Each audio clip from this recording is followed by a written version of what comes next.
Hello and warm greetings. Welcome to the Analyst by Vajiram and Ravi, where we will try to comprehensively analyze 7 articles in 2 different sections, along with the daily mains answer writing program.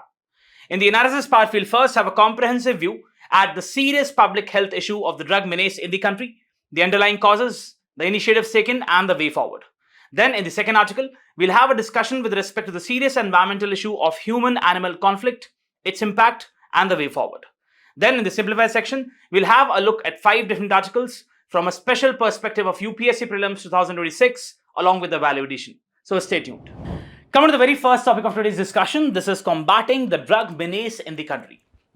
In the last 2-3 decades, what we have been observing is that there has been increasing usage of drugs across the country. And there are multiple reasons for it. For example, the changing cultural norms, what we call as towards modernity. Now, what you have to understand is that this particular public health issue of drug menace, it not only has severe health consequences, rather it also incorporates other serious socio-economic implications. Now see, when we talk about India, we often talk about its demographic dividend. And this particular issue of drug menace is something which is weakening that demographic dividend. Again, very important topic from the perspective of GS1 social issues, GS2 health vulnerable sections, GS3 organized crime. Why we are taking this particular issue is because there is a particular law enforcement agency in Telangana which is known as the Elite Action Group for Drug Law Enforcement, known as EAGLE. This, in coordination with the government railway police and the railway protection force, has busted a particular drug racket, right? So again, very important, a probable topic for the mains. What we are going to do today is we'll first look at the status, the magnitude of this particular issue, the drug abuse in the country. What are the underlying factors responsible for it? What have been the different initiatives taken by the government, and what should be the way forward? As usual, it's going to be a very comprehensive discussion, so stay tuned. Now, when we talk about the drug menace in the country, what you have to understand is that there are certain aggravating factors. Let's talk about the diversity of the country. We know that we have people from different races, different ethnicities, right? So that is one of the factors. Then we have demographics. We have a very young population.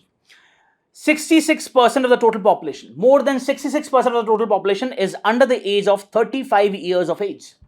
So we have a very young population which is prone to this particular drug issue. Then we have disparities. When we talk about disparities in terms of the economic aspect, we have the ultra rich, we have the middle class, which is basically divided into various sections, the upper middle, the lower middle, and then we have the low classes. Now, one thing which you have to understand is that it is primarily the low socio-economic strata of the society, which is basically entrapped with this particular issue of drug abuse, right? So that is one thing. Now, there are other factors also. See, as I told you in the beginning, that since 1990s, we have witnessed a cultural change, what we call as modernization or westernization. And we have incorporated those things which were earlier not a part of the Indian culture as such, right? So that is one of the factors. Second thing which you have to understand is that because of increasing consumerism in the society, increasing materialism in the society, what we see is that there are people who are having these complex attitudes. There are feelings of complexities in the minds of the people. There are frustrations. There are stresses, right? So as a stress coping mechanisms, people are relying on these drugs. Next thing what you have to understand is that when we talk about the relationships aspects, the relationships among the people, between people, they are weakening. There are dwindling relations in the families. So that is one of the responsible factor for the increasing drug menace in the society. So these are the factors which you should keep in mind. Now, when we talk about the aspects or the status of drug abuse in the country, it's quite high in India. Now, this is a particular report by AIMS, 2019 report, which basically talks about the scale of substance abuse in India. When we talk about the alcohol, what you have to understand is that more than 16 crore people, they are basically consuming the alcohol. And almost 8.6 crores are the ones who are in dependence mode. Can you just imagine? And this particular data is from 2019. Right now it's 2025. So definitely the seriousness of this particular issue must have increased. Then let's talk about opioids. Heroin, which is nothing but refined opium. Look at this. The consumers, it's almost 1.2 crores. Let's talk about the opium. So there are people who are in this particular dependence mode also, right? Next aspect is when we talk about opioids, the situation is again very bad for India. Look at this. Taken this particular infographic taken from the India Today group. When we talk about the opioids, see, the prevalence of opioid use in India is much higher than that of the global or the Asian average. When we talk about the world from 15 to 64 years of age, the prevalence is 0.7%. Look at the number for India, 2.06%. It's also higher than that of Asia, right? So this is a very serious issue which we should look at. Now, again, when we look at the regional aspect of this particular problem, look at these states. We have the states of Odisha, we have the states of Uttar Pradesh, we have the northern states of Himachal Pradesh, we have the northeastern states. The prevalence of drug abuse in these areas is higher. Now, one thing is very, very important which you must correlate. These are the regions which are more backward in comparison to the other part of the country. So you can correlate the aspects of backwardness to the increasing prevalence of drug abuse in the country, right? Also look at this. State-wise prevalence of opioids. Again, the same thing follows. We have the eastern and the northeastern areas where there is a very high dependence upon these drugs. Look at this for northeastern states. Look at this for the eastern part of the country and the north part of the country, right? Now, what you have to understand is that this particular drug abuse is responsible for 3 Ds. What do we mean by 3 Ds? See, first of all, that this drug abuse is responsible for the deaths, right? There are people who overconsume these drugs and then ultimately they succumb because of these drugs. Then it is also a reason for disease. Why disease? Because see, there are many people who basically share the syringes and ultimately what they lead to is the blood transmitted diseases, right? Then it is also one of the reasons for disabilities, even to the extent of permanent disability. So this is what it leads to, the drug abuse in the country. Now, what are the reasons or the factors for drug abuse? The very first is as a stress buster. Now, see, many independent studies, what they have told us is that even in some of the top tier colleges in the country, be it the engineering or the medical sciences, there are students who are in the dependence mode with respect to these drugs. Primarily because there is too much of pressure. There's too much of burden with respect to the studies or the assignments. So they basically, as a stress coping mechanism, they are dependent upon these drugs. Even in the corporate world, what we see is that there is a lot of stress and people, they are dependent upon the alcohol or the other things. So that is one of the factors. Studies or the work pressure. Then there are issues with respect to homesickness. There are children who basically, live in their homes, but once they have to go for their higher studies, they basically go to different colleges far off from their homes and they have this particular homesickness. So again, as a stress coping mechanism, to relieve themselves from this particular issue of homesickness, they depend upon these drugs. Then there are issues of unemployment. There are people who have certain skills, but they do not have the adequate employment opportunities, right? So again, as a stress coping mechanism, they're dependent upon the usage of drugs. Then there is this aspect of peer pressure. See, when we have these youngsters who enter in college, they look at these drugs or these substances as alcohol or other things as an aspect or as an element of fun, right? So they do it for the sake of fun initially, but then they get habitual of all these things, right? Also, there are aspects of glamorization. See, when we look at the Bollywood or the Hollywood, what we often see is that these institutions, they have glamorized the usage of drugs, be it alcohol or the other drugs. So that is one of the aggravating factors. Then watching seniors. Again, this is a kind of a peer pressure.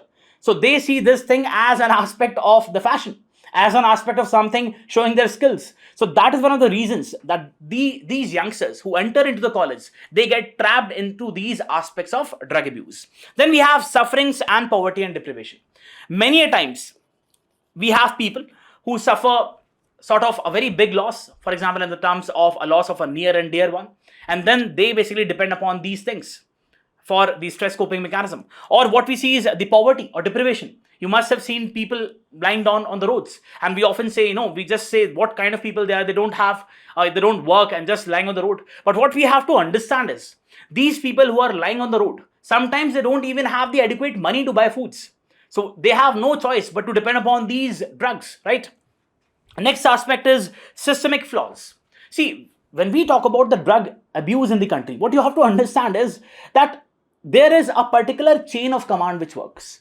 There is a supply chain which exists because nothing can work in silos. Nothing can work independently. So what we have to understand is that there is a kind of a triangle which operates. At the top, we have these syndicates, the cartels who are basically supplying these drugs.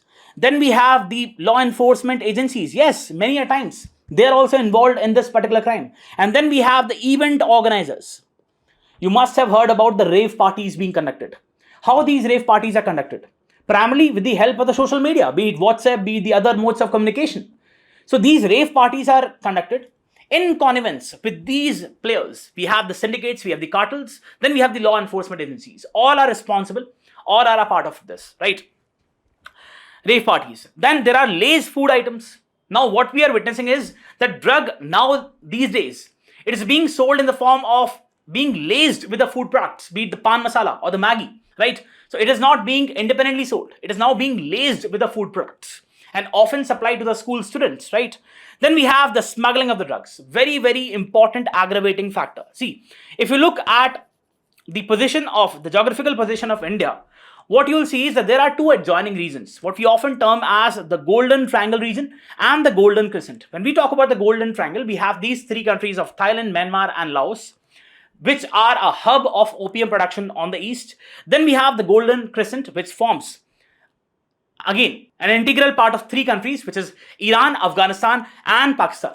Now understand, we have these two adjoining regions and there is a kind of the smuggling which takes place in India from these two areas. So again, India is situated at a place which is quite grave, which is quite serious. It is prone to these illicit trafficking of the drugs. And ultimately, you must have seen what is the condition of people living in the states of Punjab. There are many youths who are basically inflicted with this particular drug abuse. Also, the situation is same when we talk about the northeast areas. Look at this. We have the northeastern states, right? They're more vulnerable. They're more prone to drug abuse, right? Also, we have the World Drug Report of 2024, which says that in the year 2022, almost 30 crore people worldwide, 30 crore people, they are in one way or the other dependent on the drugs. And this number has increased 20% in comparison to the last decade, right? Now, what are the consequences of drug abuse? The very first is the health consequence. As I told you initially, that this particular intake of drug, it has a lot of health issues. Let's say you have a particular person who is consuming a lot of alcohol. Definitely that is going to affect his or her liver to the extent of the cancer, what we call as liver cirrhosis, right?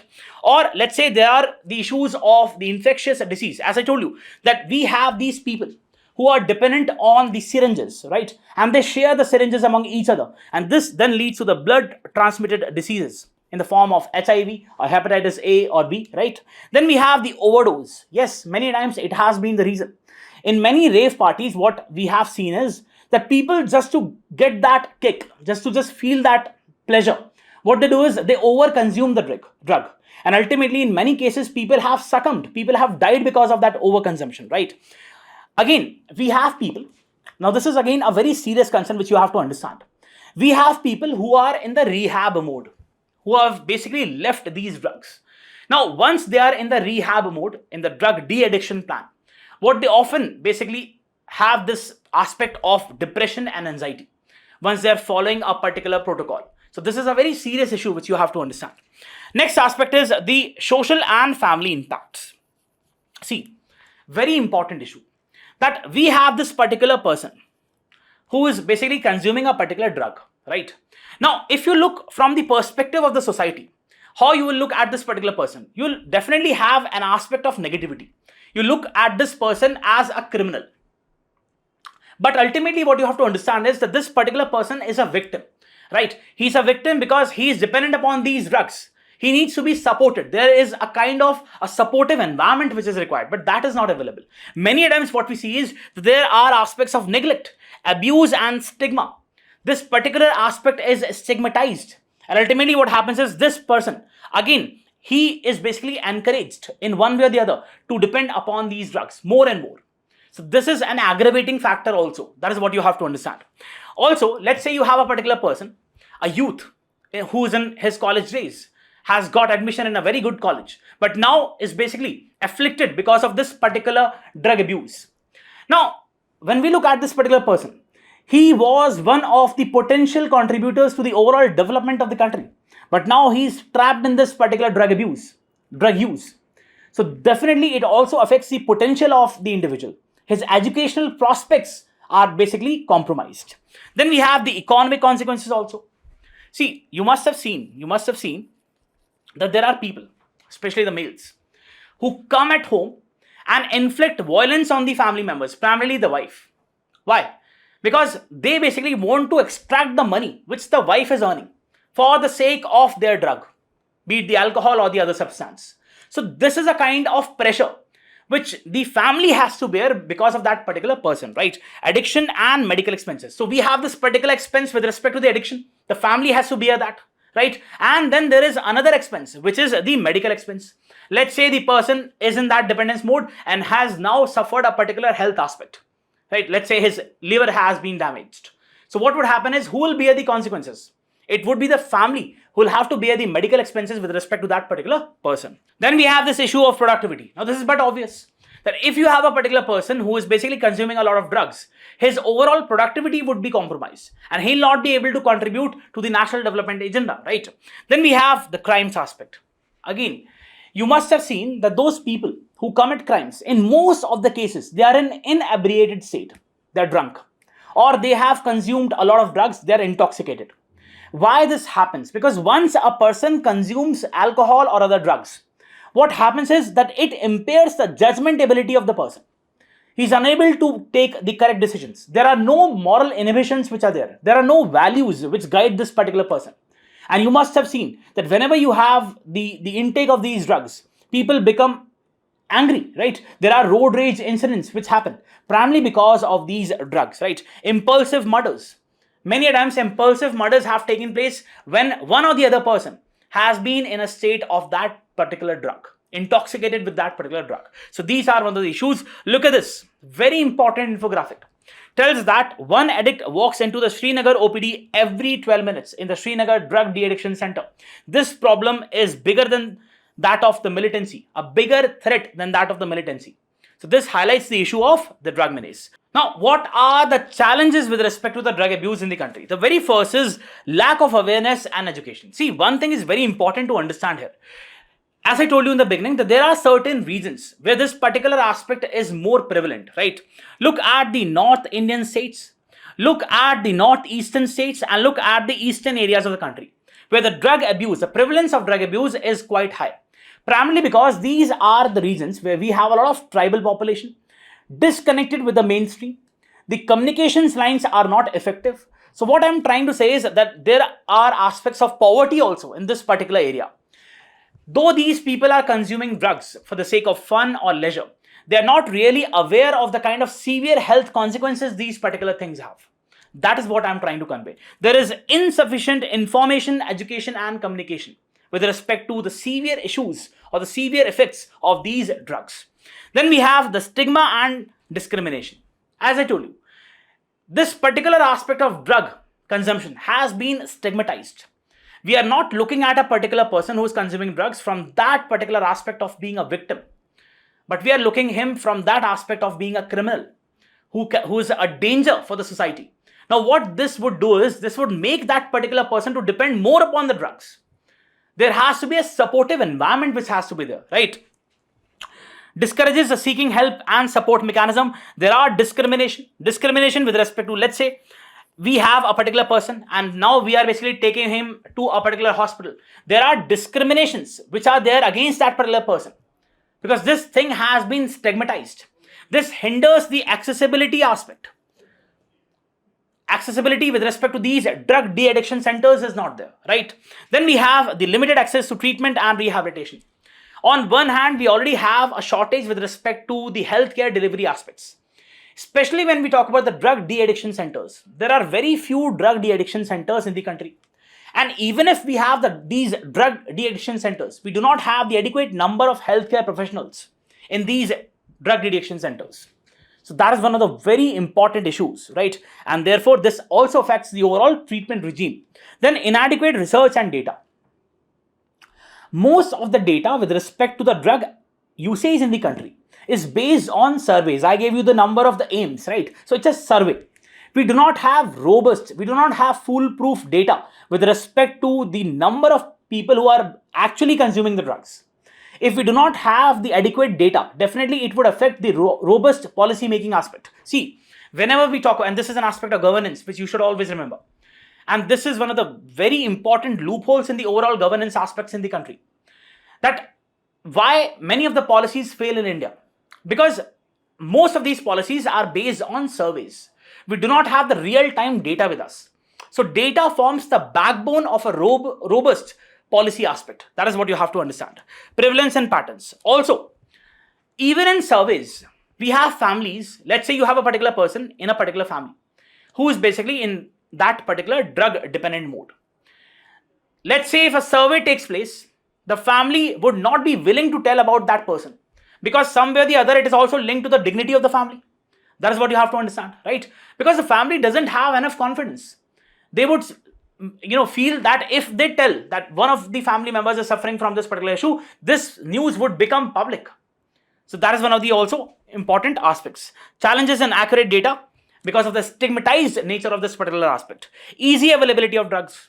As I told you, on both the sides, on the adjoining sides of India, we have these golden crescent and golden triangle. So there is too much of drug trafficking. Not just drug trafficking, we have also the other organized crimes, the human trafficking, the arms trafficking. All these organized crimes are intricately linked with one another, right? Or the arms trafficking. So that is one of the very serious issues.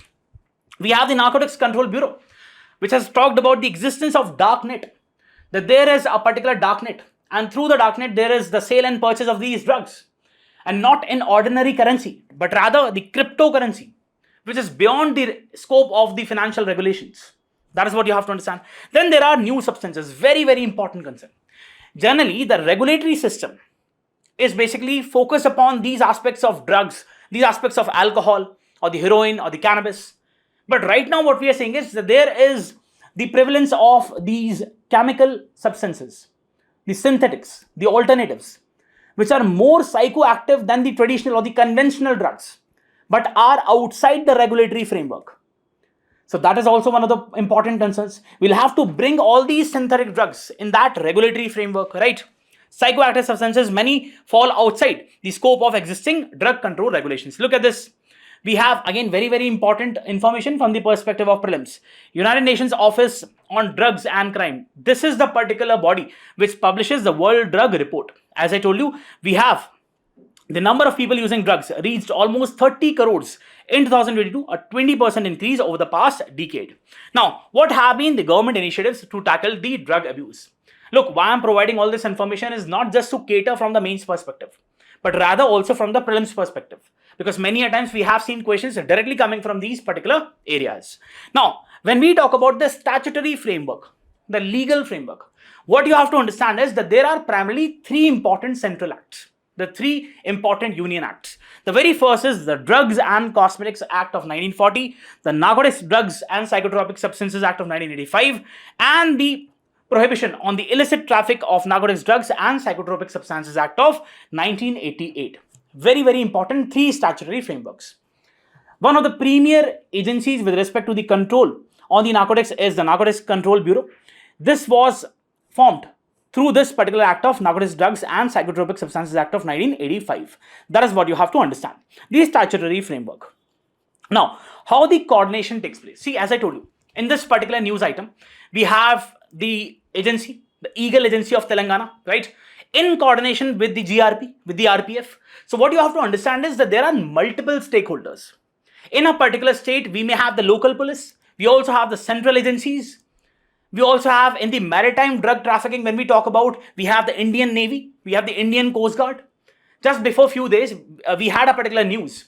Operation Sagar Manthan, which was carried out in the Arabian coasts. And this was a coordinated effort of Indian Navy, the Indian Coast Guard, the Gujarat ATS Police, right? Also including the NCB, obviously. So this is, again, understand, there are multiple stakeholders who are involved in this particular aspect. Therefore, we need a robust coordination mechanism.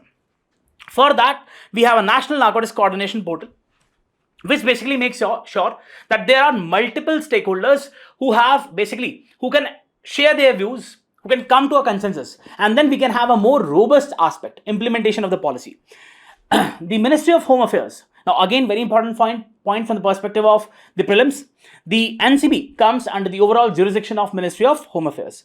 The Ministry of Home Affairs has a 4-tiered coordination mechanism. At the top, we have the Apex NCOD, chaired by the Union Home Secretary, right? Then we have the Executive NCOD, executive arm of this particular Apex NCOD. This is chaired by the Special Secretary, Internal Security in the Ministry of Home Affairs, right? Then we have the State NCOD, which is basically headed by the Chief Secretary of a particular state. Then we have the District NCOD, headed by the District Magistrate, right? So we have a proper coordination mechanism, and through this particular mechanism, we have the implementation of the policies. Then we have the IRCAs, Integrated Rehabilitation Centers for Addicts. We have the Ministry of Social Justice and Empowerment, which through various interventions has provided for the establishment of these IRCAs. This provides the rehabilitation, the rehab for these people, right? And it makes sure that all the resources are available for these IRCAs to function, right? Assistance to the NGOs and the voluntary organizations for the maintenance of these IRCAs. Then we have the National Action Plan for Drug Demand Reduction. Again, we have the Ministry of Social Justice and Empowerment, which has come up with a particular program from 2018 till 2025, right? And which is a multi-pronged strategy, which focuses upon various aspects, providing the funds, the finances, the technical help for the drug de-addiction. Then we have the Nasha Mukt Bharat Abhiyan. So we had the Prime Minister, who basically on 15th August 2020 said that we are going to focus upon those 272 districts across 32 states and UTs which are most vulnerable with respect to the usage of the drugs, right? And this also incorporates the contribution from more than 500 voluntary organizations, non-governmental organizations, right? Also, India is a signatory to the international treaties, signatory to various international treaties and conventions. For example, the United Nations Convention on Drugs of 1961, the United Nations Convention on Psychotropic Substances of 1971, the United Nations Convention on the Prohibition of Illicit Traffic of Narcotic Drugs and Psychotropic Substances Act of 1988. Then we have United Nations Convention on Transnational Organized Crimes of 2000. So, see, what happens is that if India is a party, if India is a signatory to these conventions, it becomes obligatory on India to come up with a domestic statutory framework, to make it binding. And therefore, because of this, India has incorporated these laws into its overall framework. That is what you have to understand. Now, what should be the way forward? Very important. The very first is that whenever we talk about the aspects of the drug de-addiction, there has to be scientific aspects. This particular drug usage in the country, first, it has to be destigmatized. We cannot look at the person from that angle of being a criminal. We'll have to look at that particular person as a victim, provide the supportive environment, be it the society, be it the law enforcement agencies. That is what you have to understand. Again, there has to be a robust data, not based upon the surveys, but rather real-time data kind of thing. Next thing which you have to understand is that we'll have to provide confidence to the families. Let's say if you have a particular family, and if you have a person in that family suffering from the drug abuse, we'll have to give confidence to the family that this particular data is being used for your benefit, right? So please tell us that who are the people. If there is a person about which problem, what is the kind of drug abuse he's suffering from. So that is a kind of confidence you'll have to give, and also make sure that this particular data is basically the privacy of the data is protected, right? Also through the mapping. Why mapping? We'll have to take a regional approach because, as I told you, there are certain regions in the country where the drug abuse is more prevalent. So that is, we'll have to consider. Strengthening the law enforcement agencies. As I told you, we had the Sagar Manthan. It involves a multi-stakeholder aspect. There are multiple agencies who are involved. So this requires adequate training, adequate technological interventions and resources to these agencies, especially those agencies who are working on the ground, right? Then socio-economic factors. Most of the people who are basically consuming the drugs, in the eastern part, the northeastern, they are from the low socio-economic strata. We'll have to provide them the adequate livelihood opportunities. You must have heard about the MG and REGA, Mahatma Gandhi National Rural Employment Guarantee Act. Or let's say the PM Swanidhi, Street Vendors Atmanirbhar Nidhi, right? So where the government is providing the collateral free loan to these people. So what we are trying to say is that give them the adequate credit so that they can come up with their own self-employment opportunities or any other intervention. Or education. We already have the right to education from 6 to 14 years of age. Why not extend to 18 years of age? right? So that more people can be educated. Then we have reducing the demand of drugs. Here we have the demand side intervention. Demand by basically, again, making the community more supportive with respect to that person who is basically suffering from that drug aspect. More awareness campaigns. People need to be told that what can be the issues, what can be the serious implications with respect to the consumption of these drugs, how it has destroyed many families. So this is what you have to understand. A very serious issue, and we need a multi-stakeholder approach, a community-driven approach, because we have to realize a vision of developed India, Viksit Bharat by 2047. And we have the demographic dividend, a very strong and a prospective demographic dividend. So we'll have to give strength to it, because this particular drug menace, it is actually weakening the demographic dividend we have. This is what you have to understand. Let's have a mains practice question. The increasing drug menace in India poses a serious threat to the public health, socio-economic stability, and national security. There are various aspects. See, every time I give you a question, understand, it has different components. You'll have to address all these components, right? Here we have the health, public health, socio-economic stability, and national security. Analyze the factors contributing to the rise in the drug abuse and trafficking in India. Also suggest a multi-pronged strategy to tackle these issues effectively. So all these components must be addressed.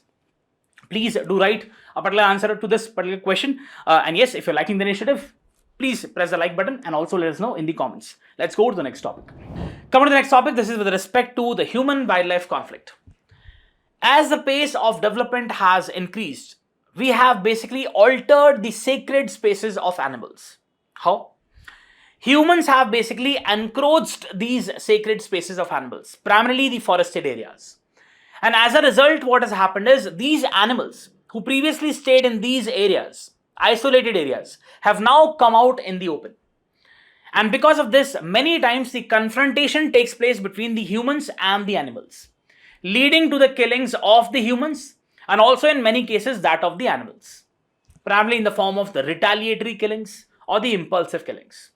One of the very grave issues with respect to the environment, and that is a human-wildlife conflict. Kerala is a state which has basically declared this particular issue as a state-specific disaster.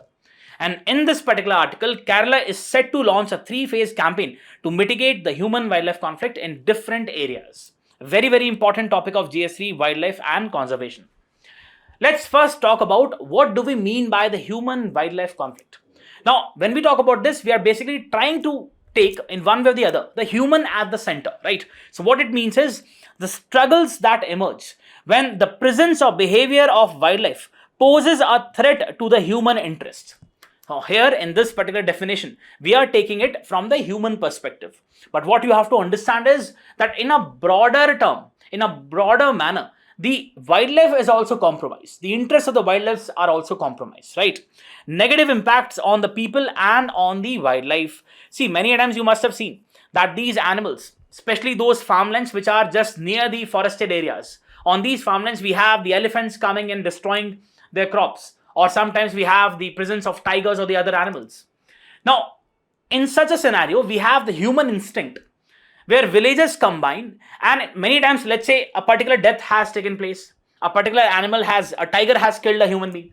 Now that feeling of human instinct is quite high, even more wild, and this makes people to go for retaliatory killing of that animal. Or let's say if no human is killed, even then you will have the impulsive reaction by the humans to kill that particular animal. This is obviously negatively affecting the overall relations between the environment, humans and the animals, right? Usually occurs in areas where wildlife and human populations overlap. Primarily, as I told you, can you just name me that term where you have the overlap of two ecological domains? Tell me, what do we call that particular thing? Management of the human-wildlife conflict is primarily the responsibility of the respective state and union territory, and therefore we have the Kerala who has also declared the human-wildlife conflict as a state-specific disaster, shifting the responsibility to the State Disaster Management Authority, SDMA. That is what you have to understand. Now, if we look at the numbers, the gravity of this particular issue, what you will see is that in 2023-24, there were 606 deaths, human deaths, because of the elephants, because of the attacks, trampling by the elephants, and 82 because of the tigers. Look at the number. This was 574 with respect to the elephants in 2019, increased to 606, and this was 49 in 2019 with respect to the tigers, and increased to 82. What does it mean? That the seriousness of this particular issue of human-wildlife conflict has increased. We have more number of people and also the animals who are being killed. See, you'll have to understand.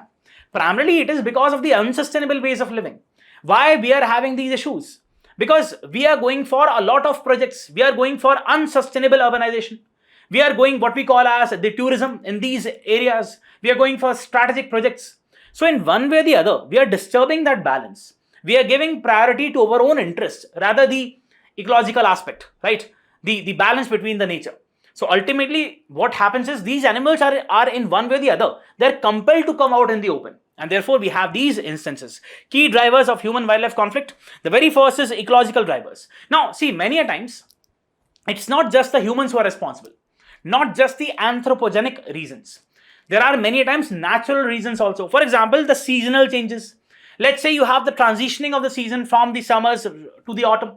Or let's say you have from winters to the spring. In these transitions, what we generally observe is that these animals come out in the open, right? So that becomes a threat for the humans, right? Then we have natural calamities. Let's say a particular forested area has been devastated by the landslides or the floods. We have been witnessing the Gulf events, right? So that is also one of the factors. Then we have the extreme weather events. What we have been witnessing these days is the increasing intensity and frequency of different weather events. That is one of the reasons, right? For example, the melting sea ice in the Arctic has increased the probability of negative human-polar bear interactions. Then we have anthropological drivers. That is the human-induced factors. Changing in the land use, right? This is one of the biggest reasons for the habitat fragmentation. We have a particular forested area, right? Now, you are basically, what you are doing is because of a project. Let's say a linear project. A road is basically being constructed. A very strategic project. So you are basically disturbing this particular environment. There is a fragmentation which has taken place. It would become difficult for the species to basically commute from one region to the other. So this leads to the habitat fragmentation. Expansion of the agriculture. Yes, for the food security aspect, right? As the population is increasing, as the risk of the climate change are also affecting the crop productivity, we need more of agricultural land. And what is being done is deforestation is being taking place for more agricultural spaces. Or we can have development including the urbanization, linear infrastructure, these roadways, right? Extractive industries, very, very important. Let's say a particular research or a study is done which comes to the conclusion that in a particular forested area of Chhattisgarh or Jharkhand, we have a lot of coal mines or any other mineral. And the government goes a green signal to it. So that particular area would be destroyed, uprooted, the plants would be uprooted. And in that process, what would happen is you will have these animals coming out in the open. Threat to the humans, right? So this is also one of the factors. Wildlife drivers, changes in the animals' life cycles or movement patterns of animals, presence of invasive alien species, very important. Let's say in a particular area, you have the sudden growth of these invasive alien species. What would happen is that this, in one way or the other, inadvertently, force the original species, the native species to come out from that particular area. So these are the factors, right? Do pay attention. In the prelims, you can have a question which talks about what are the factors. So do pay attention. What are the impacts of the human-wildlife conflict? The impact on the wildlife. See, when we are looking at this problem, look at it with a broader perspective. Don't just look at it from the angle of the human. It is also basically making the animals to suffer. Because see, animals didn't come initially to your area. You, for the sake of the for the sake of your own developmental needs, more so what I can say is the unsustainable development needs, you were encroached upon the areas of the animals. And therefore, this particular thing happens. Threatens the very survival of the species. Many a times, those species which are quite less in numbers, right? And ultimately, as I told you, either a kind of a retaliatory killing or a kind of a preemptive killing. What do you mean by preemptive? Even before a particular animal does harm to the humans have this particular instinct to kill the animal. That is a preemptive killing. Impact on the ecosystems, right? Damage to the crops and the livestock population. Obviously, what happens is when you have these animals coming out in the open, you must have seen the elephants or the other animals. They destroy, you must have seen the nilgai, right? So they destroy the complete, the productive plants or the other species. And therefore, this becomes, especially for the small and marginal farmers who have very small portions of land, this becomes a cause of nuisance. This becomes something which affects their socio-economic well-being, right? Predator-prey balance is then disturbed. Impact on social dynamics. See, again, we have these farmers who basically say that these animals are coming out in our farm and they're destroying our crops. On the other hand, we have the conservationists who say that why have you made your farm over here? This was primarily the area of the animals, right? So they support the animals in this particular case, right? You must have seen recently even PM Modi talked about the animal lovers. So we have a particular section of the society, right? And see, it's no harm, right? We have people who love animals, right? But the point is that we have discord. Because of this, there's a kind of a discord which creates between side A and side B. That is one of the things you'll have to understand. Impact on local communities. As I told you, we have these people, small and marginal farmers, who have very small areas. And once you have these animals coming out in open, destroying their crops, they're left with nothing because they don't have any other alternative, right? They don't have any diversified outlook. Vulnerable, poor and marginalized communities, impact on the commodity production. Again, very important. Let's say you have a particular area where a commercial crop is being grown, right? Where you have the linkages with respect to the food processing aspect, right? And there are corporates or businesses which are involved. Let's say you have these animals who are destroying the crops. What would happen is that these businesses, the interest of these businesses would be compromised. Because in such areas, you have the contracts. You have the contracts between the businesses and the farmers, right? So again, it is something which affects the food processing aspect also. Agricultural produce decrease in their productivity and profitability of these business enterprises, including the farmers also. Then other impacts, it affects the livelihood and security of the people. Food insecurity might be there. Translocation of the animals. There are different issues which follow. Now, what have been the initiatives which have been taken? The very first is creation of the protected areas network.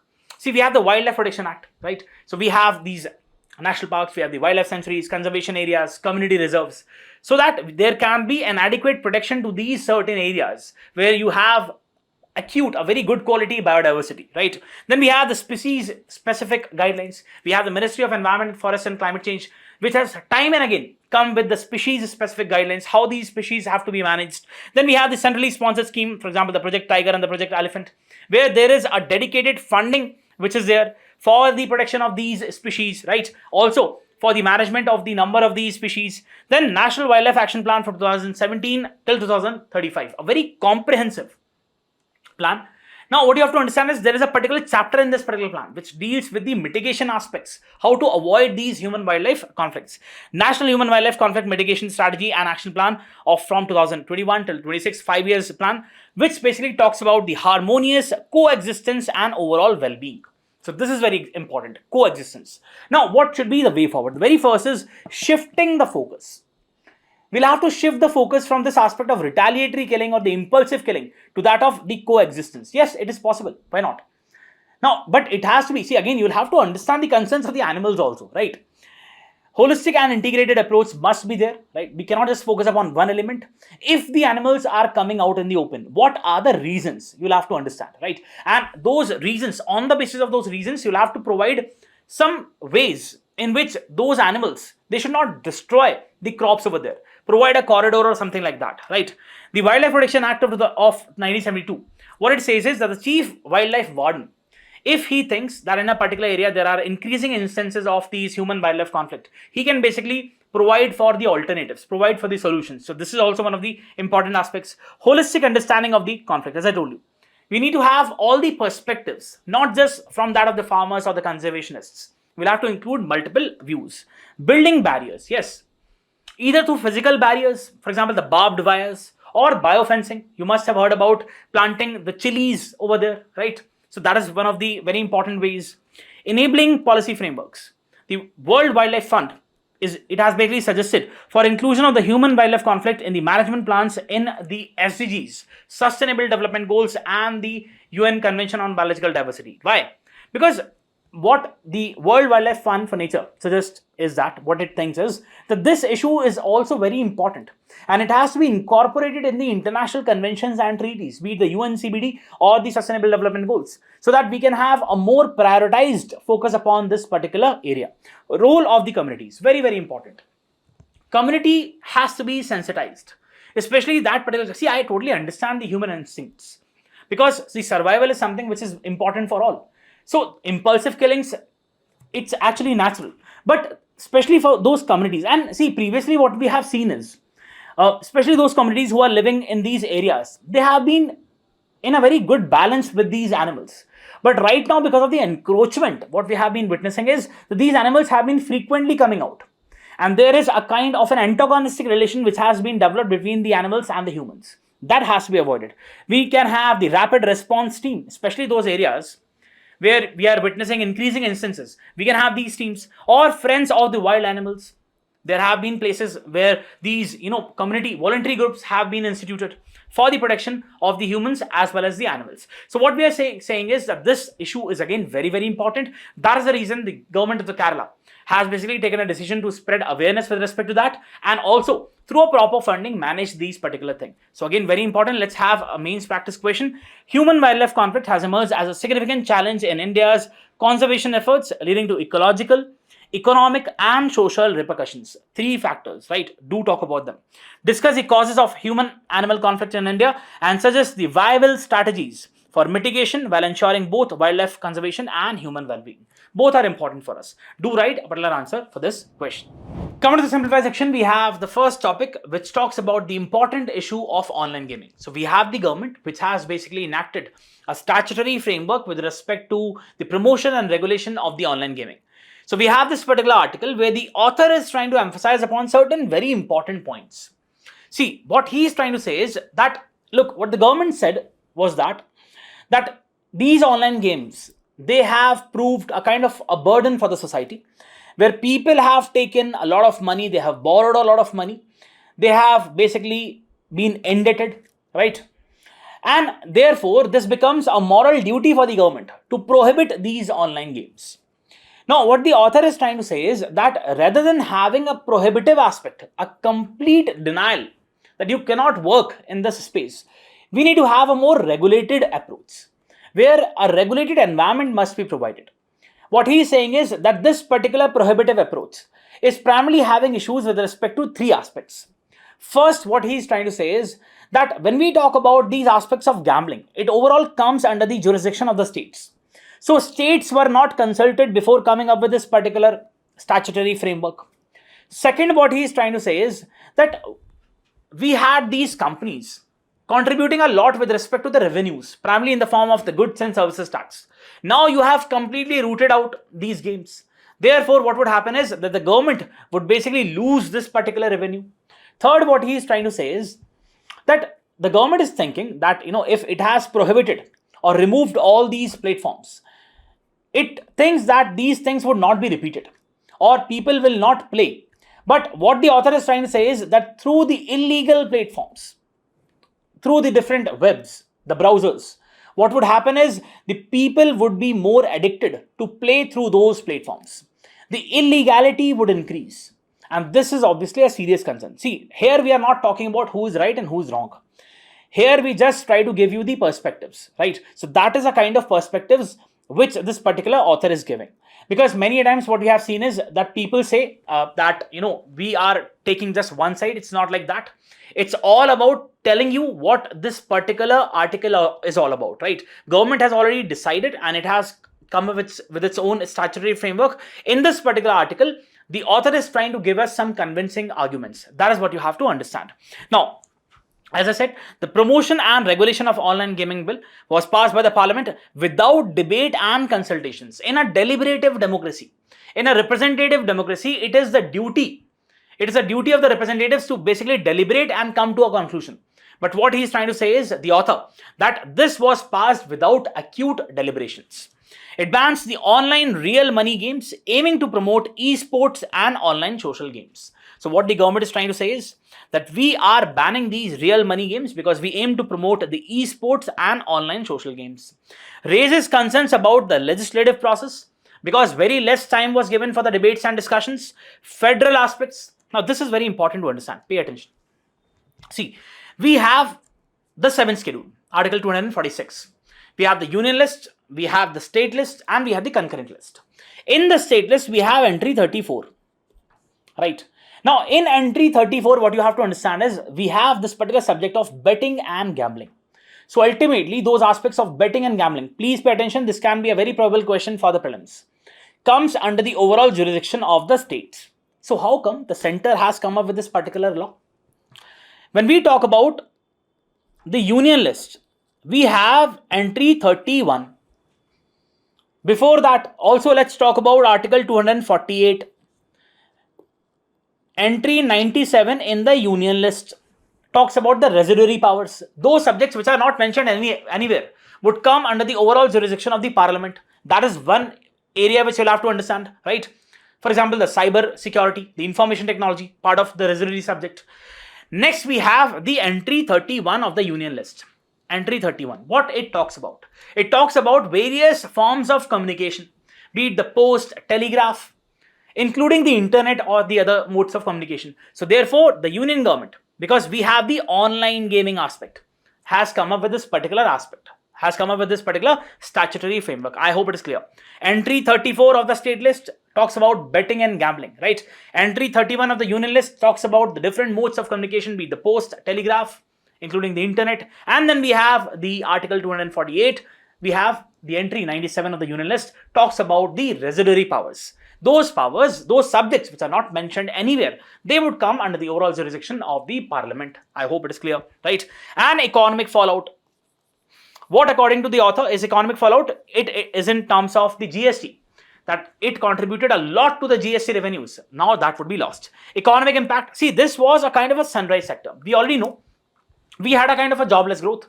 From agriculture, we directly transitioned to the services sector. And in the services sector, because of the the strength we have, because of the skilled graduates we have, we were having a very good boom, a very good CAGR, compound annual growth rate, was being witnessed in the online gaming sector. But now this has been totally washed away, right? Online gaming was attracting a major foreign direct investment and positioned India as a global leader. Job losses. How? Because see, it's not just about those people who are owning the company. We have a lot of designers, we have a lot of software developers, programmers. Let's say you have a particular company, right? And there are tea stalls. Now the company is shut. Who would come and have the tea over there? So there are informal employment opportunities also. That is what you'll have to consider, right? Sector projected to employ almost 1.5 skilled workers by 2025. Design, program, analytics, customer support. Revenue loss almost to the tune of 17,000 crores with respect to the GST, gone for both center and the states. This is what the author is telling us. Government's justification, what the government is saying is, online real money games, they led to financial ruin. And this is a real thing. Please understand. We have a lot of youths in the country who think that there are very, certain very quick ways to earn money. And because of that, they feel like they don't really want to put that much of effort. Koi fayda nahi hai. So they go for these shortcuts. Because on the Instagram, we have already seen a lot of stock traders, influencing people and saying, join this particular thing, have my course. So we have these people joining these platforms and also involving themselves in the online gaming, and their families have been completely devastated because they have taken loans from different sources, thinking that I'll earn a lot of money and I'll pay back, but that didn't happen. So this is one of the very important issues. Addiction, yes. It's not about, we in the very first topic, we talked about the drug addiction. That's a particular thing which people consume. This is also something which people are consuming. They are not really inclined to leave it. It's a kind of addiction which is there. And social harm. There have been cases where families have been destroyed. People are basically taking a lot of loans. They are, putting their family jewelry as a collateral. So this is something which is a very serious issue. The government views prohibition as a way to prevent societal damage. So what the government says is, and definitely this is one of the very important points, that this in one way or the other was leading to a damage to the society, right? The norms in the society, the social fabric of the society. So that has to be tackled. Alternative to ban. What the author is saying is that a complete prohibition was not required. There could have been a regulatory approach. States like Tamil Nadu exploring balanced regulatory framework. Online gaming companies were already working on responsible gaming tools. There was a white paper which was given by these online gaming companies to the government saying that we are going to come with a proper regulatory framework.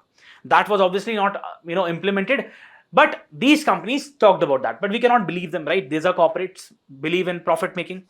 Now there are certain things which could have been incorporated rather than complete prohibition. These things could have been incorporated by the companies. For example, age gating. We will allow people only who are above the age of 18 or something like that. Self exclusion, right? Or let's say time and deposit limits. Only for that limited time you can have. Only for those people who are having this much deposit, right? Not more than this particular amount can be invested. KYC, know your customer norms, and anti-money laundering checks. This is very important. We have seen that the kind of companies we have in this particular domain, many of these companies have been alleged that they are also laundering money. So this is for a very serious concern. And ethical ads, right? Next, a ban discourages compliance and drives players to illegal offshore platforms. Important. If you're completely prohibiting, and this is a reality, what would happen is now people will look for the alternatives. Those platforms who can provide access to these games. So therefore, see, those who are addicted, they are going to do it, definitely. So this is one of the very serious concerns. Risks of fraud and addiction while cutting tax revenues. Because see, these platforms, these illegal platforms, they are not under the overall jurisdiction of the government. So whatever money the people are investing, they're going to lose it 100% for sure. Now, what are the other constitutional and federal aspects? We have Article 19, subclause 1, subclause G, which talks about, gives the fundamental right to practice any profession, business. Now, this has been undermined according to the author. Gambling is a state subject, I already told you. Law faces judicial challenges for violating the federalism. Because if it is a state subject, you'll have to consult the states, but that was not followed. Ongoing debate on skill versus chance. See, whenever we talk about these games, there are games of skills and games of chance, right? So, Supreme Court and different courts have basically contributed time and again, have basically said that games of skill are fine. We will not put a hold on them. But when we talk about the games of chance, whose result totally depends upon the luck, we will not allow that. That is, again, very important point. Courts have upheld the games of skill as legitimate. What should be the middle ground? Regulation, not prohibition, according to the author. We need to have a balanced approach. A licensing framework should be given. Those entities who are participating in this particular domain must be given a particular license. Strict compliance standards to protect the players. Fair, predictable taxation regime to encourage the transparency.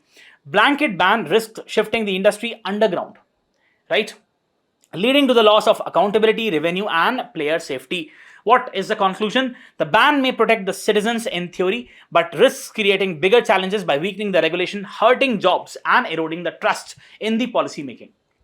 Because there was a sector which basically rose, which was basically working. Definitely it had its negative consequences. Now suddenly you have stopped. So this thing should have happened earlier, right? Because online games were there also in the past, right? So why the action was delayed? Because somewhere or the other, it points question mark on the policy making aspect. That your policy is not robust.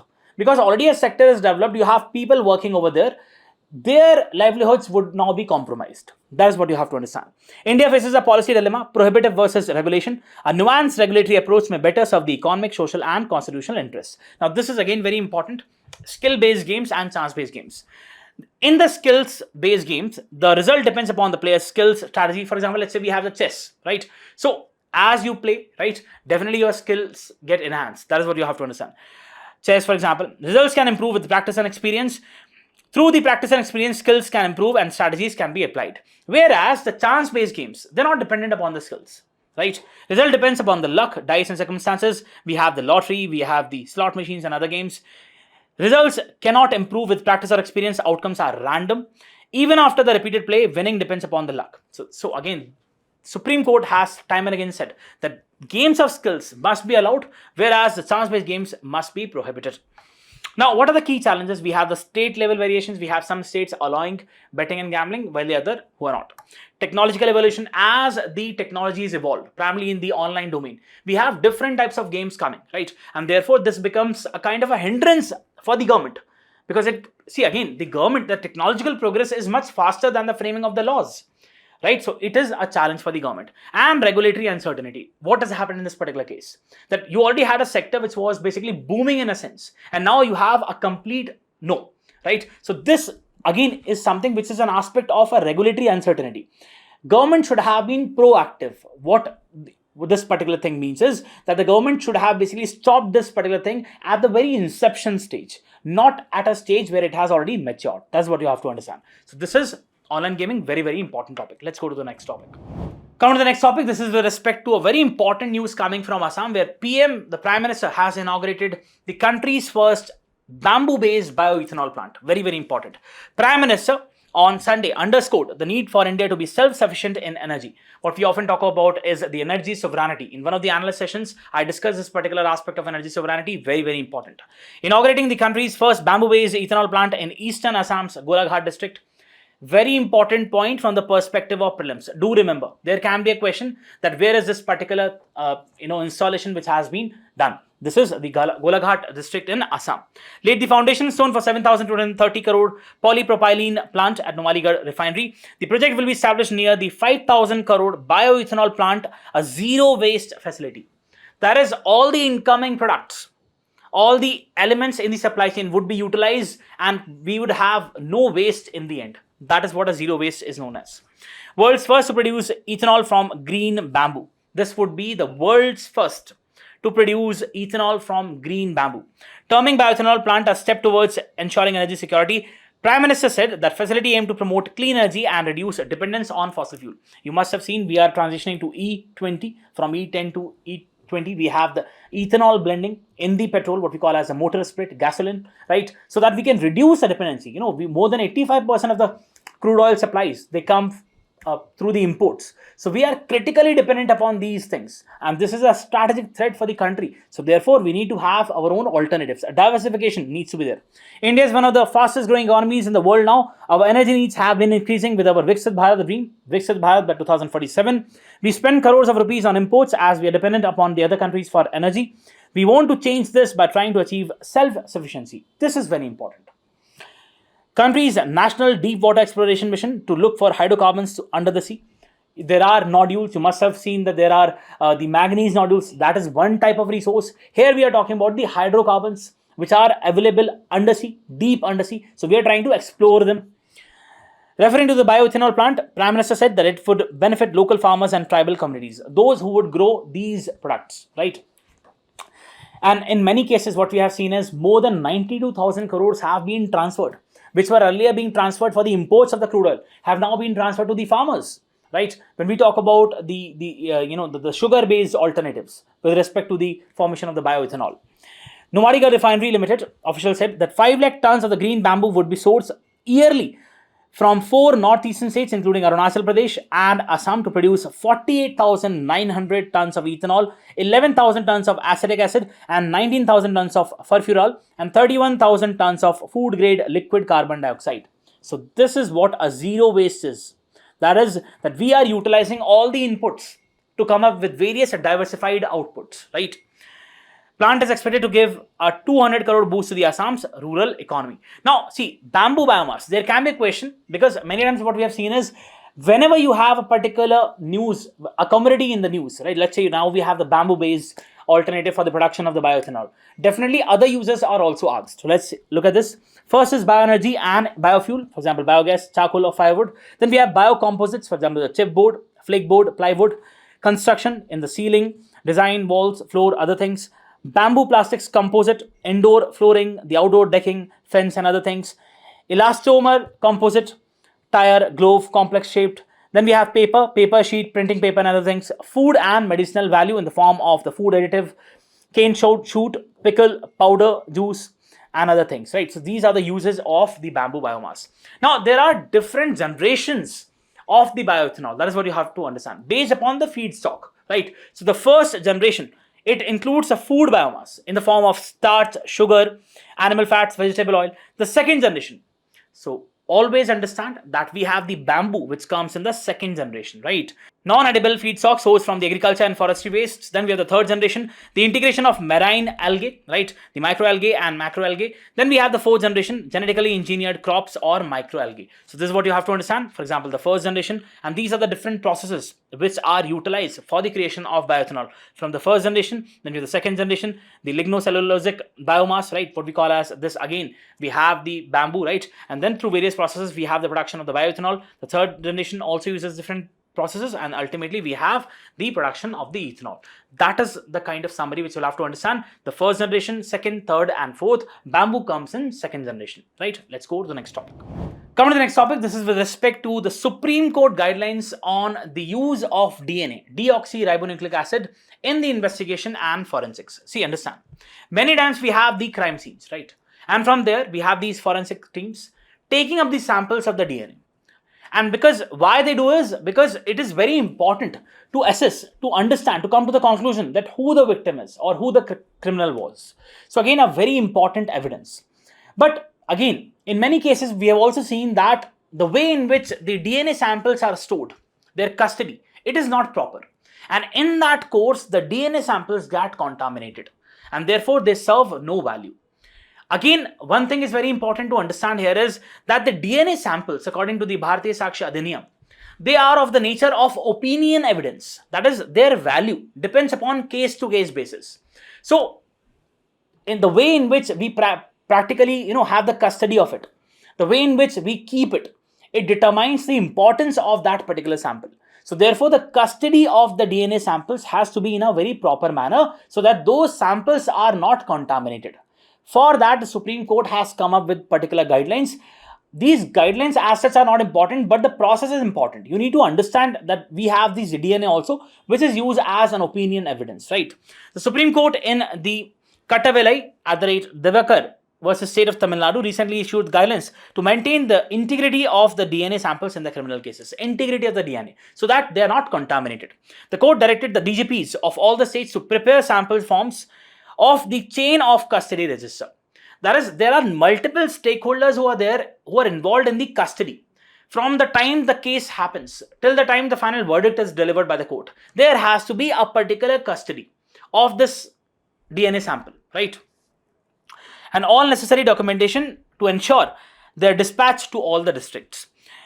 The court in the above case involving a rape, murder and robbery with an attempt to cause death found significant unexplained delays in sending the samples of the vaginal swabs to the forensics laboratory for the DNA analysis. Moreover, the chain of custody of the sample could not be established. Again, why? Because they were not properly managed. The management aspect of the DNA samples is being emphasized upon this aspect. In this case, possibility of sample contamination could not be ruled out. The court also observed that some of the guidelines have been issued by various bodies. There is neither uniformity nor a common procedure. Though the police and law and order, they are the state subject, but the Supreme Court had to intervene and it basically came up with these guidelines. The Supreme Court issued 4 guidelines, important, for the cases where DNA evidence is involved.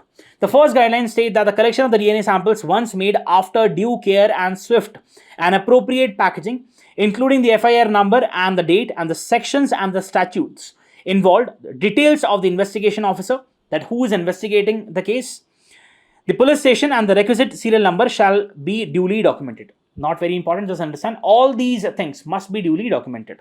The document recording the collection must include the signatures and designations of the medical professionals so as to ensure the accountability, the investigation officers and independent witnesses.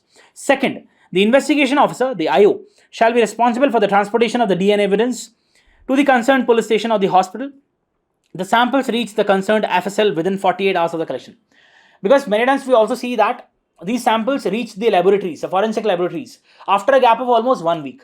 By then, the sample has already been contaminated. There is no use, right? So this is one of the very important aspects. Third, while the samples are stored in pending trial or appeal, no package shall be opened, altered or resealed without the express authorization from the trial court. Without the permission of the court, you cannot alter the sample.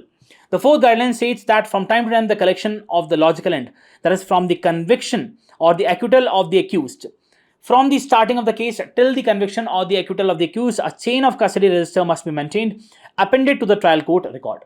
That with whom this particular sample was there, right? So that there can be a proper accountability. What has been the Supreme Court said so far? The DNA profiles have a tremendous impact on the criminal investigations. In Anil versus State of Maharashtra, the Supreme Court observed that DNA profile is valid and reliable, but this depends upon the quality control and procedure in the laboratory. That's the reason we are saying it. It's an optional. It's an optional evidence, right? However, in the Divakar case, the court said that the quality control and the procedure outside the laboratory are equally important to ensure that the best results can be derived from the collected samples. In a 3-judge bench decision in Manoj versus State of Madhya Pradesh, the Supreme Court rejected a DNA report on the ground that recovery was made from an open area and the likelihood of its contamination cannot be ruled out. Definitely, maybe the recovery was done later, right? It was not done at that particular moment, and since it was done from an open area, therefore the court said that we will not accept this particular sample. In another case, that is the Rahul versus State of Delhi, Ministry of Home Affairs, the DNA evidence was rejected because it remained in the police malkhana for 2 months during such time. The possibility of tampering could not be ruled out. Obviously, it's for 2 months you have the custody of this DNA sample without any accountability. Therefore, there can be a possibility of tampering, right? Therefore, while the investigating agency need to ensure the samples are collected properly without any possibility of contamination and sent to the FSL, the laboratory, without any delay, the expert must also ensure proper quality control and procedure in the laboratory. How important the DNA evidence is in the criminal cases? This is important. DNA is a molecule that encodes the genetic information in all living organisms. We have the deoxyribonucleic acid. It can be obtained from the biological materials such as bone, blood, semen, saliva, hair, or skin. Generally, when the DNA profile of a sample found at a crime scene matches the DNA profile of a suspect, it can be concluded that both the samples have the same biological origin. However, it is not substantive evidence in criminal cases. It is not substantive. We cannot depend it 100%, right?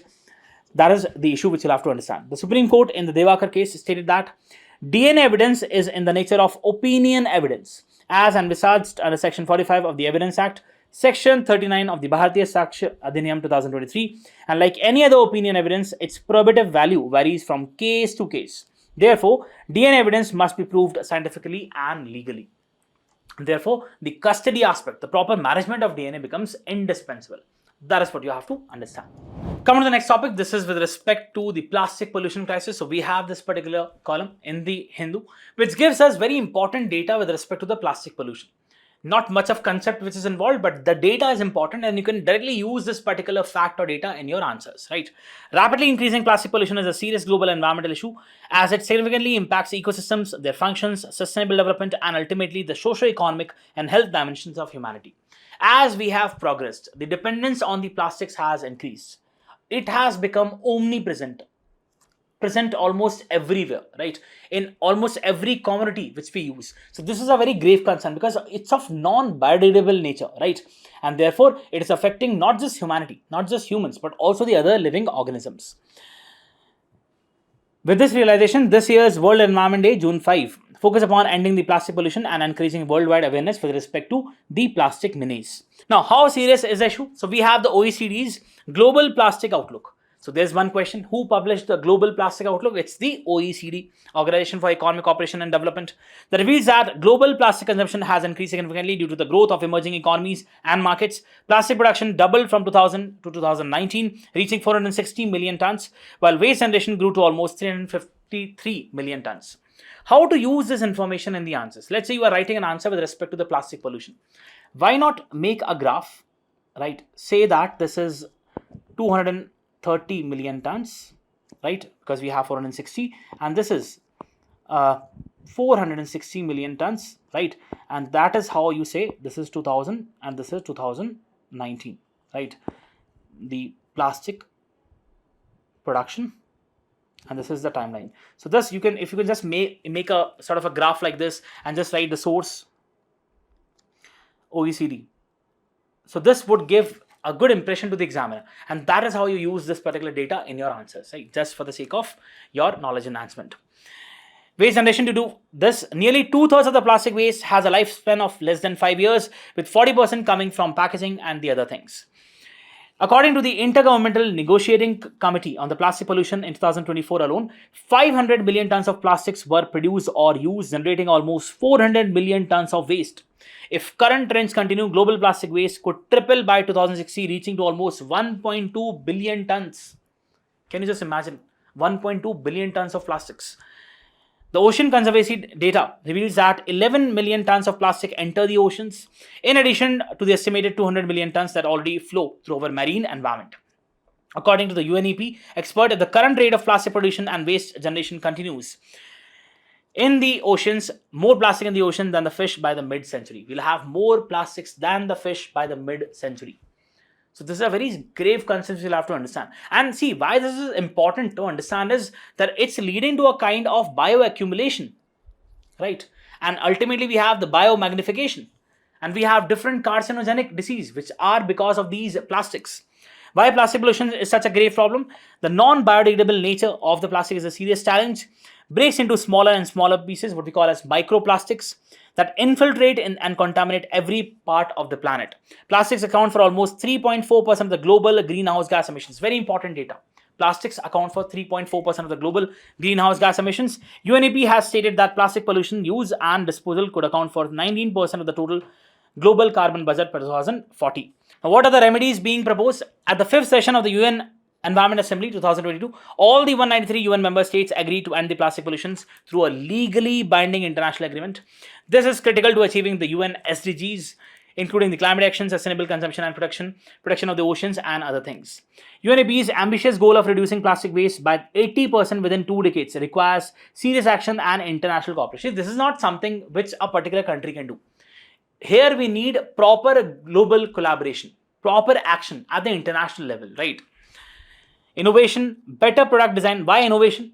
Because if we can have alternatives in the form of, let's say, the organic packaging or something like that, definitely, we have these, agencies like Mintra delivering the packets in that paper bag. So this is something which is a good direction, right? A good step. Environment-friendly alternatives as well as efforts to improve the waste management and increase recycling. Plastics and their chemical additives are primarily made from petrochemical feedstock. Limiting their production and eliminating unnecessary items, especially single-use plastic, is urgent. Single-use plastics in the form of those cutlery items, very, very dangerous, right? The packaging of the chips and all those, what we do is that they basically go into the drains and ultimately are also responsible for the urban floods because they clog the drains, the sewage systems. Most plastics used today are virgin plastics, while the global production of the secondary plastics is only 6%. What it tells us is that recycling is not taking place. So we need to give enough impetus on the recycling also. Improving the recycling technologies and building profitable markets for the recycled plastics are also crucial. Imposing landfill and incineration taxes can incentivize recycling. Extended producer responsibility, EPR. Right. So basically extending the responsibility on the producer, on the initial producer of that particular commodity, right? Landfill taxes, deposits, refunds, and pay as you throw systems can be the other alternatives. Finally, people must adopt greener alternatives. Media also has a very important role with respect to the awareness. And look, things are changing. People are now aware, especially the kind of generation, right? Our generation. Definitely we are more sensitive to this particular aspect. But again, more needs to be done because this is damaging the environment in a very uncontrolled manner and in a very devastating manner. That is what you have to understand. Let's go to the last topic of today's discussion. Coming to the last topic of today's discussion, we have the chief economist of the Food and Agriculture Organization who has said that India needs to have diversification with respect to the food production for a more healthy diet. About 40.4% of the Indian population, approximately 60 crores, are unable to afford a healthy meal. Use this data in your answers. Whenever you are writing a question with respect to the malnutrition, use this particular data. Almost 40% of the Indian population cannot afford a healthy diet. Chief economist of the FAO has said this. The number was a significant decrease from the FAO's assessment in 2023 that 74% of the India's population was unable to afford a healthy diet. Definitely, in 2021, the FAO itself said that almost 74% of the population could not afford the healthy diet. Now this number has reduced to almost 40%. So again, you can also make a diagram like this in order to showcase the improvements. This is 74% and this is again 40%, right? So that is how you reflect. If you have, see, definitely we always tend to showcase the negative aspect. But if a particular government initiative, be it the Poshan Abhiyan or be it the midday meal or anything, if it has led to the results, be it the ICDS, definitely you can showcase this, because this is a report being given by an international agency. It's not a government of India's report, right? Said that India needed to start invest more in accelerating the diversification of the food products. He said that India played a crucial role in achieving the SDGs of zero hunger by 2030 because of the level, size, and population of the country. Healthy diet is diversity. It means fruits and vegetables. Right now, especially after 1990s, we have seen a kind of a more of a dependence upon the cereals, increasing dependence upon the carbohydrates and the fats. The usage of the millets has severely reduced. Previously, people used to have a lot of dependence upon the millets, and now these millets, they are now being repackaged in those fancy and baggages, and then they are being sold at such high prices. And they were the ones which were primarily the core component of people's diet, and now we are basically having these eating those millets in that particular form. So that needs to be changed. Proteins and also the cereals. More than 40% of the country's population cannot afford a healthy diet. Immediate step in the Indian government should take is to address the situation of diversification. So we need to diversify the diet. Invest more in accelerating the diversification of the production to move from the cereals to high value commodities. We have the green revolution in one way or the other. It gave impetus to this rice wheat system, where the diversity was completely reduced. It was completely eradicated. So now we need more of the diversity, right? We can have intercropping, we have mixed cropping systems that should be implemented. Pulses could be an option because they're also nutritious and they also have proteins. But India should move to fruits and vegetables, and that requires an effort because you'll need to substitute at some point of time. So you'll have to increase also the pockets, the money in the pockets of the people, so that they can afford those fruits and vegetables. FAO, Specialized Agency of the United Nations that leads to the international efforts to defeat hunger, oldest permanent specialized agency of the UN, established in October 1945 to improve the nutrition, increase agriculture productivity, and raise the standard of living in rural populations, contribute to the global economic growth. We have different functions. We have headquarters in Rome, Italy. Very, very important. Members has 194 member states plus the European Union. Funding, FAO receives 100% funding from its member countries. Then we have the reports, very, very important. The state of the world's forests reports, the state of the world's fisheries and aquaculture, the states of the agricultural commodity markets, and the state of food security and nutrition in the world. This is very, very important. Again, I'm repeating for your sake. The very first is state of the world's forests report. The second is the state of the world's fisheries and aquaculture. Third, we have the state of the agricultural commodity markets and the state of food security and nutrition in the world. They are published by the Food and Agriculture Organization. Do pay attention.